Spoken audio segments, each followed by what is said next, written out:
queridos irmãos, a paz do Senhor. Mais uma vez aqui gravando um vídeo para vocês, um vídeo rápido, para uma pequena meditação na palavra do Senhor. Hoje vamos ler aqui uma pequena passagem que se encontra no livro de João, o capítulo 2, do versículo 1 até o 11. João 2, versículo 1 até o 11, que diz assim: E ao terceiro dia fizeram-se umas bodas em Canaã de Galiléia, e estava ali a mãe de Jesus. E foram também convidados Jesus e os seus discípulos para as bodas. E faltando o vinho, a mãe de Jesus lhe disse: Não tem vinho. Disse-lhe Jesus: Mulher, que tenho eu contigo? Ainda não é chegada a minha hora.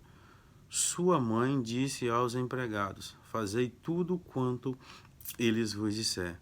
E estava ali postas 6 talhas de pedra para a purificação dos judeus, e em cada uma cabiam 2 ou 3 metradas. Disse-lhe Jesus: Enchei de água as talhas. E encheram-na até em cima. E disse-lhe: Tira agora e leve ao mestre-sala. E levaram. E logo que o mestre-sala provou a água feita vinho, não sabendo de onde viera, e bem que a sabia os empregados que tinham tirado a água, chamou o mestre-sala ao esposo e disse-lhe: Todo homem põe primeiro o vinho bom, e quando já tens bebido bem, então o inferior. Mas tu guardastes até agora o bom vinho. Jesus principiou assim os seus sinais em Canaã de Galiléia e manifestou a sua glória, e os seus discípulos creram nele. O povo judeu é um povo muito tradicional e típico, né?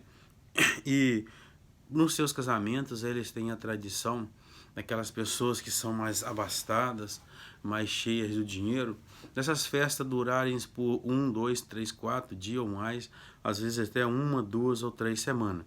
Isso é dependendo da condição financeira daquela pessoa, né? E não era qualquer pessoa que era convidado por essa festa, por motivo de logística e também de como servir essa gente com comida e com bebida, né? E a Bíblia nos deixa claro que ali foi encontrado Jesus, a mãe de Jesus, Jesus e os seus discípulos. Lógico que a mãe foi convidada e a mãe também teve o direito de levar o filho, e o filho levou os seus discípulos. Eles não estavam, né, de penetra na festa, eram convidados, né, e convidados talvez especiais para aquele casamento. Bem, o porém é que uma das lições que Jesus, ou o escritor João, quando nos escreve esse evangelho, nos mostrando, né, a vida de Jesus, a caminhada de Jesus, um dos principais objetivos de João é mostrar que Jesus é Deus. É um Deus que está encarnado no meio do povo, que está andando, caminhando e vivendo no meio do povo, e se encontra aqui, num casamento, e vai nos trazer grande lição. A primeira lição é essa, que já vamos ver aqui no versículo 3, que diz: E faltou o vinho.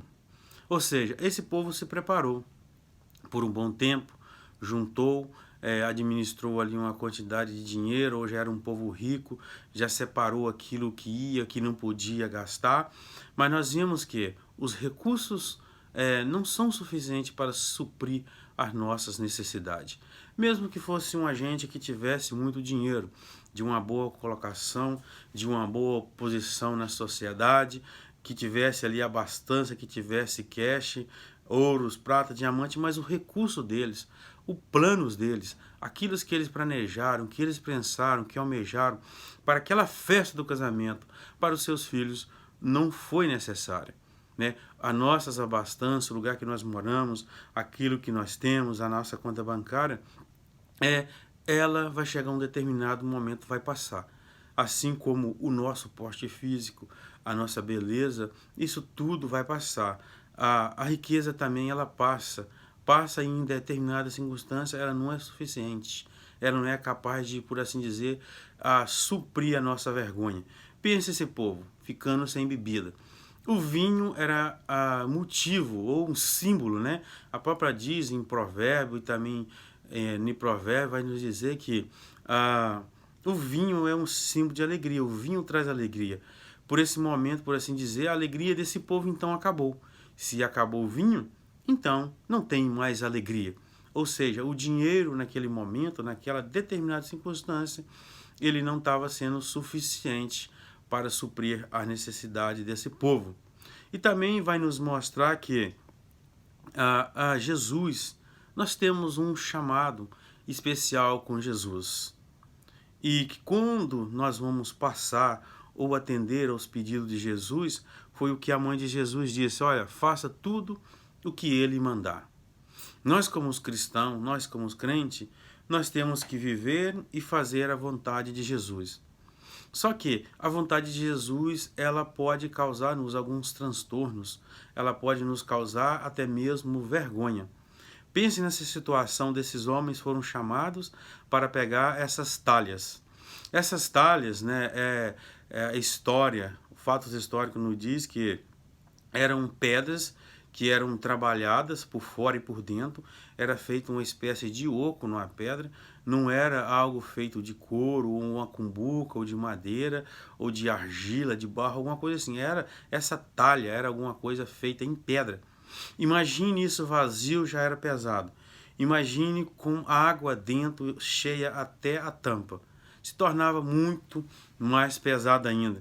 Imagine, irmãos, as situações dessas pessoas andando para lá e para cá no meio daqueles convidados. Aquelas pessoas comendo e bebendo e aquelas pessoas indo e voltando com aquelas talhas de pedra pesada. E entende-se que elas cabiam aproximadamente de 140 a 160 litros de água, dependendo do tamanho que ela fosse. Ou seja, mesmo vazia, era muito pesada. Até se fosse de plástico, né? Pensa você pegando uma vasilha com 100 litros, 120, 130, 140 litros de água. É muito pesado. Fazer aquilo que Jesus nos manda, ou nós fazemos aquilo que Jesus quer, ou aquilo que é a vontade de Deus, pode ser dolorido, vergonhoso e transtorno para nós. O porém é que quando nós fazemos a vontade de Deus, nós aceitamos aquilo que Jesus ou Deus ele nos impõe em nossas vidas, nós podemos ver ali milagres reais, milagres verdadeiros, a força e o poder, a glória de Deus trabalhando na nossa vida, lado a lado, no nosso lado a lado. Imagine, somente havia muitas pessoas ali, homens, mulheres, importantes, menos importantes, crianças, adolescentes, mas somente esses empregados. Nós não sabemos quanto, se eram pouco ou se eram muito. Provavelmente eram muitas pessoas, porque muita gente a ser servida. Mas somente essas pessoas, esses empregados, eles tiveram a chance e um fato real de ver um milagre acontecendo nas suas vidas. Pense enquanto eles já tinham tomado essa água, colocado nessas talhas e caminhando por meio de provo, essa água nas costas desse homem, nos braços desses homens, foram se transformando em vinhos. Eles viveram um verdadeiro milagre na sua vida quando eles foram obedientes a Jesus. A nossa obediência a Jesus, a nossa obediência a Deus, ela pode nos trazer milagres nas nossas vidas, milagres concretos, porque quando nós obedecemos a Jesus, quando nós fazemos a vontade de Deus, nós estamos tendo comunhão. Pense, esses homens tiveram que ter uma comunhão, tiveram que participar, estar com Jesus, vamos dizer assim, numa espécie de reunião. Jesus chamou eles e falou: olha, pegam as talhas, encham elas de água e tragam elas.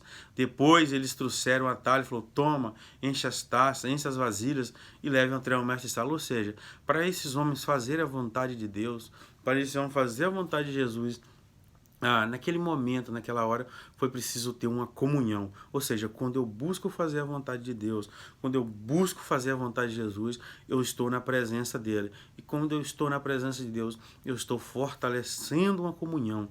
E quando eu fortaleço uma comunhão com Deus, eu estou me colocando à disposição de Deus para Deus fazer aquilo que Ele quiser fazer na minha vida. Inclusive os milagres, eu posso ver o impossível na minha vida. Foi o que essas pessoas viram. A outra coisa que eu queria extrair da lição que nós podemos ver aqui é a respeito exatamente da Tales.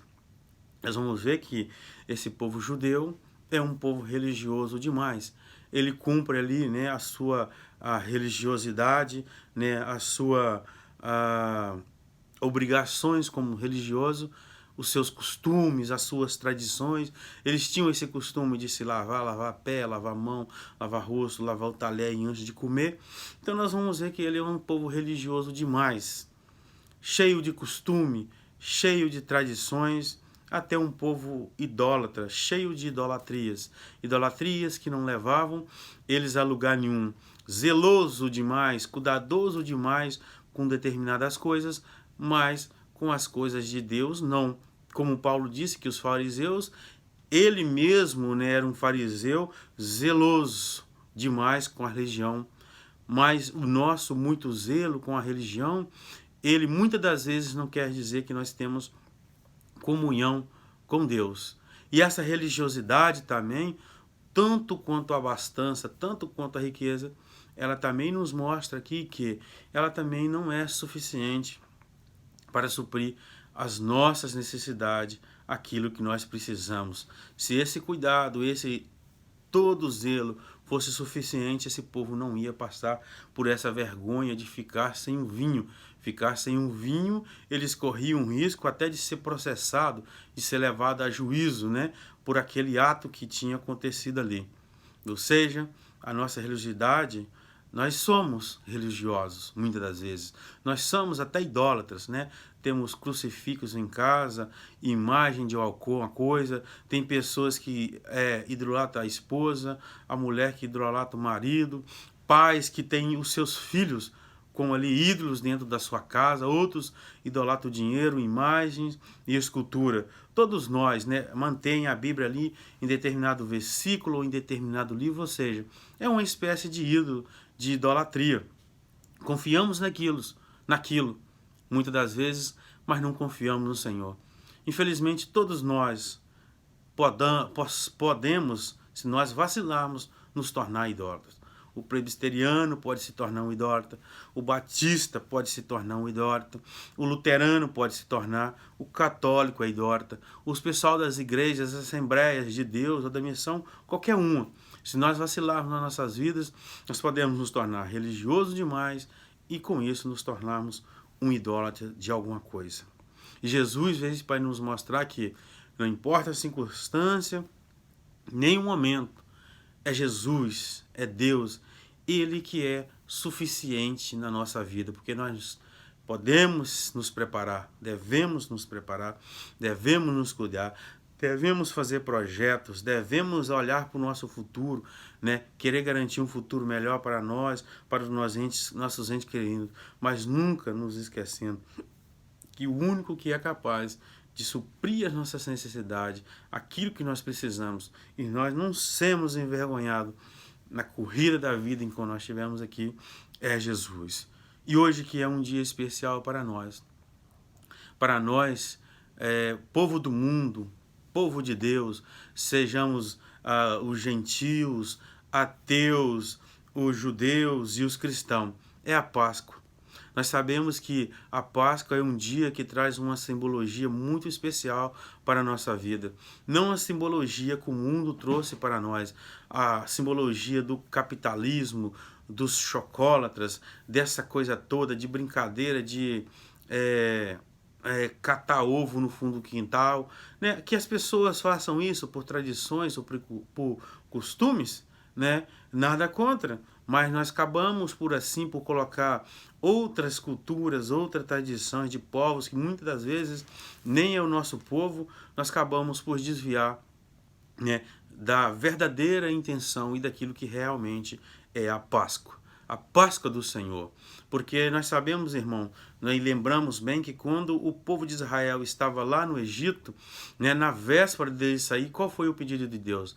Matem o cordeiro, e o sangue do cordeiro vocês vão marcar aí os umbrais, o portais da sua casa. A casa que tiver marcada com o sangue do cordeiro, nada nessa casa vai acontecer. E no outro dia, o povo saiu, ainda com escuro, de manhã, e Deus protegeu, guiou e conduziu aquele povo até a terra que Deus havia prometido. Da mesma forma, depois da nova era, na era de Cristo, Jesus também, segundo se conta hoje, né? Jesus morreu na sexta e passou o sábado. No domingo ele ressuscitou, ao terceiro dia ele ressuscitou, simbolizando que ele é as nossas primícias. Como disse Paulo, muitos dormirão, mas muitos não dormirão. Ou seja, aqueles que dormirem no Senhor, eles vão passar por esse mesmo processo que Jesus passou nesse dia da Páscoa. É Deus, nesse dia que ali perante os judeus, perante essa comunidade dos romanos, ali que Jesus ressuscitou, Deus estava dando uma oportunidade para os gentios, para os ímpios, deles passar por esse momento da Páscoa, por esse derramamento de sangue do Cordeiro de Deus. E talvez uma nova possibilidade para os judeus, que já tiveram lá no passado no Egito, talvez se esqueceram do seu Deus, e agora Deus deu uma nova oportunidade. Ou seja, o nosso Cordeiro, a nossa Páscoa, a nossa verdadeira Páscoa é Jesus. Sem Jesus nós não podemos nada, mas com Jesus podemos tudo. Jesus é a nossa fonte de alegria, Jesus ele tem que ser a nossa fonte de prazer, e nós temos que estar sempre reconhecendo que Jesus é a nossa Páscoa. Nada mais que disser que possa ser, que simbolize Páscoa, ou que traga as simbologias, o sinônimo de Páscoa, nós devemos descartar, por assim dizer, que a nossa verdadeira Páscoa é Jesus e está em Jesus. Que Deus possa abençoar a todos, em nome de Jesus. Amém.